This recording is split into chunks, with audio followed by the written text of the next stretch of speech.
जोहार साथियों, जब आग लगी है तो दूर तक फैलेगी। और ऐसे भी जिंदगी एक फानी है, जान तो एक दिन जानी है। हिम्मत तेरी जवानी है, कर डाल जो दिल में ठानी है। पत्थर को छू दे तो वो भी पानी है। ज्यादा फिक्र नहीं करना है, ज्यादा टेंशन नहीं लेना है। जब हम लोग अब आज शीर्षक से तो आपको पता चल गया है कि बात क्या करना चाहते हैं। जी हाँ, पूरे झारखंड राज्य में बरबड्डा थाना क्षेत्र के अंतर्गत जो मामला आया है सामने, चर्चा में है। थाना प्रभारी नो डाउट बालू के सौदागर हैं और उसी के खिलाफ हमने 2 दिन पहले उनको फटकार लगाई थी, जिसको गुस्सा और टीस मन में था और फर्जी एफआईआर करने चले। बेचारा मुखिया भी एफआईआर नहीं करना चाहता था। आज उसको आत्मग्लानि हो या 2 दिन बाद हो या 10 दिन बाद हो, उस मुखिया को भी आत्मग्लानि होगी। और मैंने भी कहा कि मुखिया जी, आप भी मेरे राज्य के हैं, मेरे क्षेत्र के हैं, हम भी यहीं के हैं, लेकिन ये प्रभारी देखिएगा लड़वाएगा, और लड़वा दिया। वो तो मुखिया जी तो केस बहुत अलग है। अब थाना प्रभारी झूठा फर्जी केस किया है। क्योंकि मैं फिर कह रहा हूं, जब आप ऑडियो वायरल कर सकते हैं रिकॉर्ड करके, तो सीसीटीवी कैमरा का एक फुटेज वायरल कर दिया जाए। थाना में कुछ भी नहीं हुआ है। जो एफआईआर में उनको लिखा गया है, उस मोबाइल में हॉट टॉक के अलावे थाना में कुछ भी नहीं हुआ है, जो बेबुनियाद और बिल्कुल फर्जी है। लेकिन खैरिए, छोड़िए। थाना प्रभारी मिस्टर रवि कुमार बहुत राजा हरिश्चंद्र बन रहे थे। थोड़ा सा उन पर भी चर्चा कर लेते हैं। दूसरों पर केस करने में बड़ी माहिर हैं और फर्जी केस करने में बड़ी माहिर हैं। चाहे कि भाई बालू लूटना है, बालू के खिलाफ बोलिएगा तो केस तो होगा ही। तो चलिए उन पे बात करते हैं, कोई इधर उधर की बात नहीं। यह व्यक्ति हर तरह से, चारित्रिक रूप से, सामाजिक रूप से, बौद्धिक रूप से, हर तरह से यह व्यक्ति नकारात्मक व्यक्ति है। आप कांड संख्या पढ़ रहे हैं ना ऊपर में। 2022 में इस व्यक्ति पर एक लड़की ने दुष्कर्म का आरोप लगाया था। अब आप कहेंगे तो भाई हम कोर्ट का जजमेंट लेकर आए हैं, उस जजमेंट को भी पढ़ते हैं। और आज के समय में ई कोर्ट है, आप ई कोर्ट से उस जजमेंट को निकाल सकते हैं। सबसे पहले आया था ये आपका डिस्ट्रिक्ट कोर्ट में, मामला चला गया डिस्ट्रिक्ट कोर्ट में। डिस्ट्रिक्ट कोर्ट, ठीक है।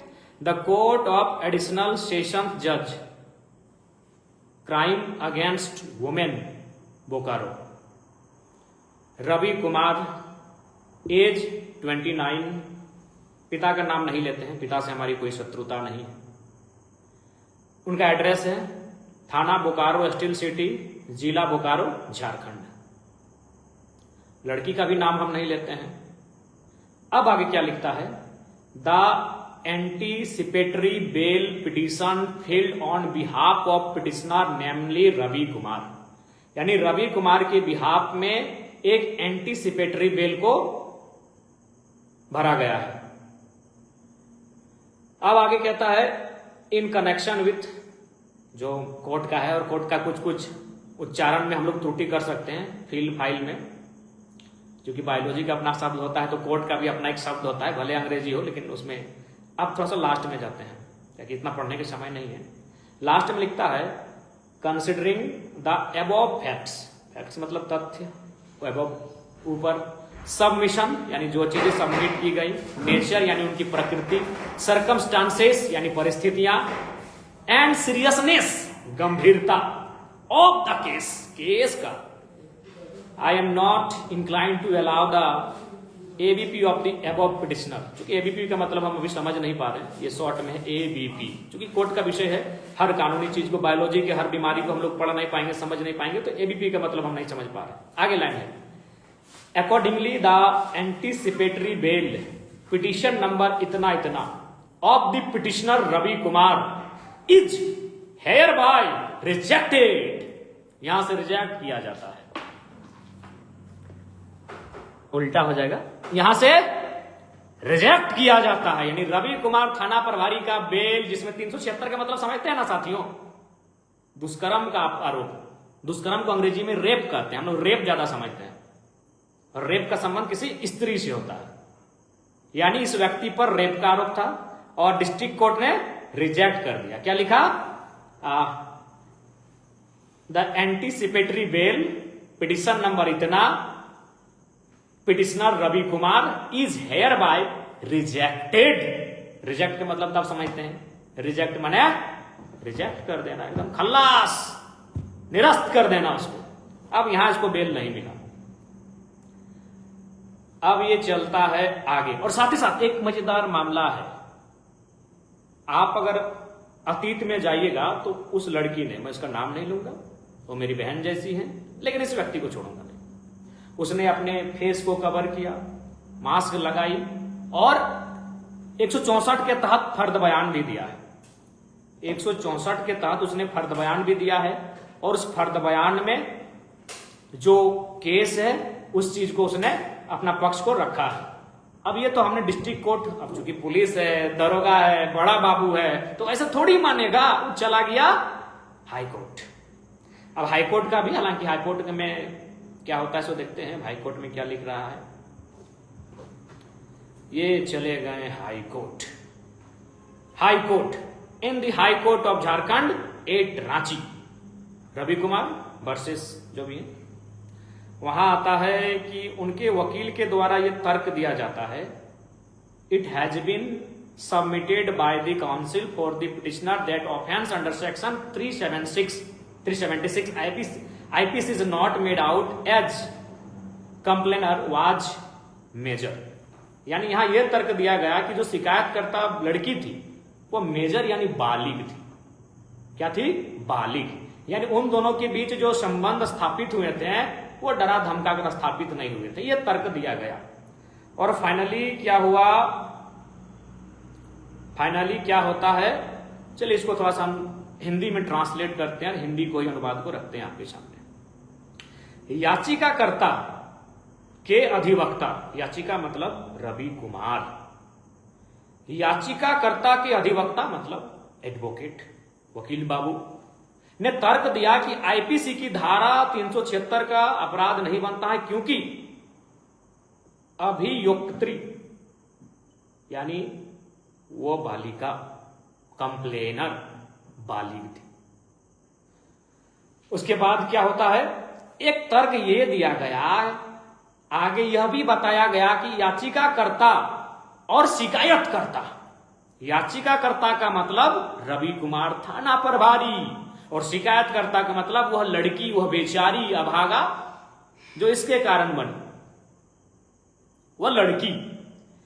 याचिकाकर्ता और शिकायतकर्ता के बीच 20 तारीख 5वां महीना 2022 को विवाह संपन्न हो चुका है।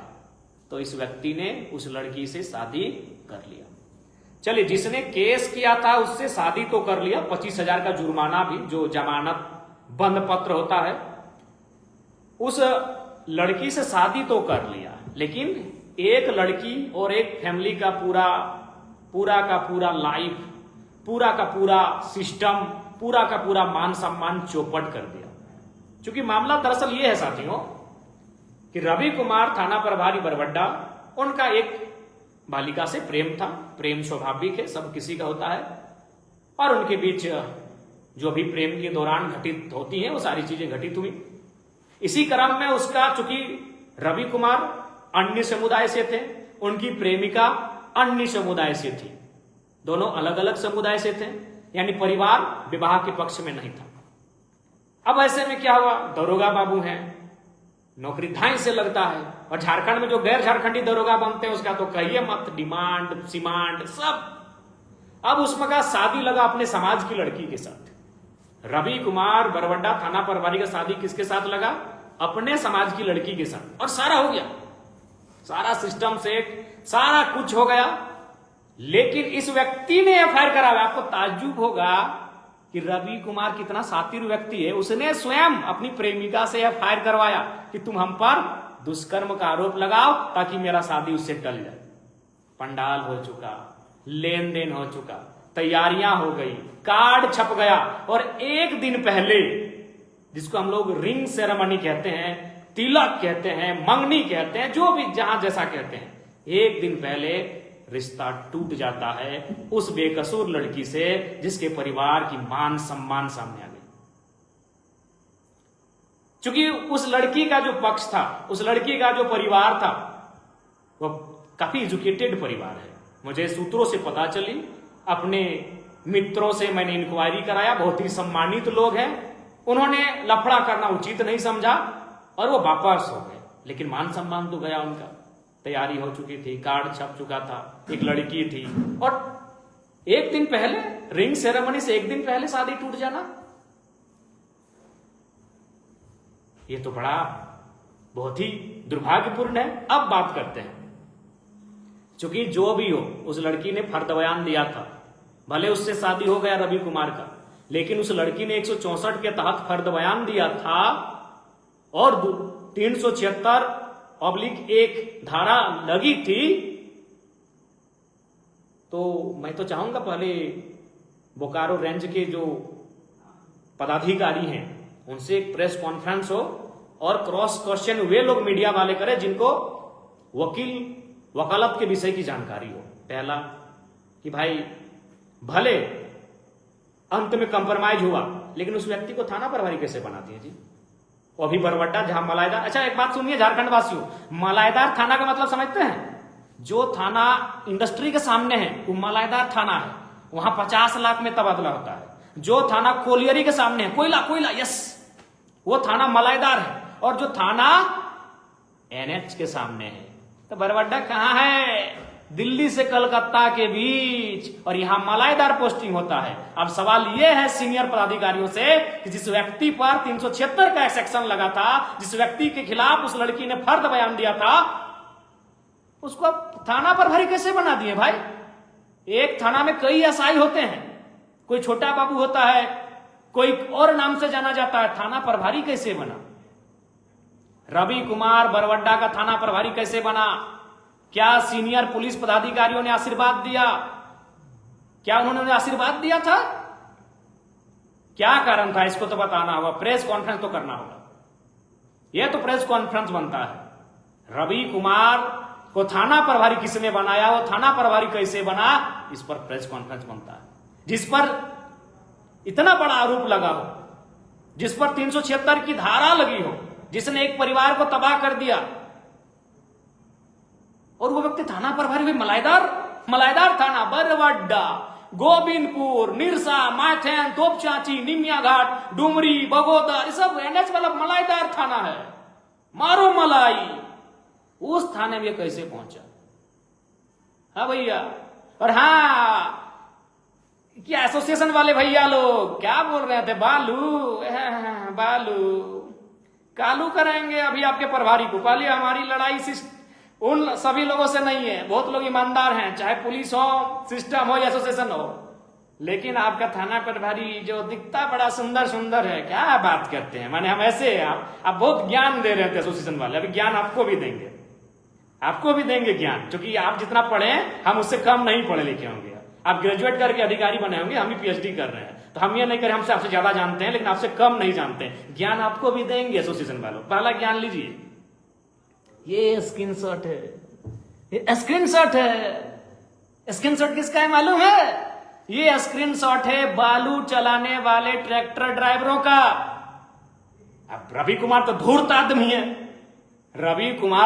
आदमी है, वो डायरेक्ट अकाउंट में पैसा लेगा नहीं, तो किसका अकाउंट में लिया? हाँ, वहां एगो उसका पर्सनल ड्राइवर है, निजी ड्राइवर, सरकारी ड्राइवर नहीं, निजी ड्राइवर, नाम है हीरालाल, मिस्टर हीरालाल, पूरा नाम नहीं लेता।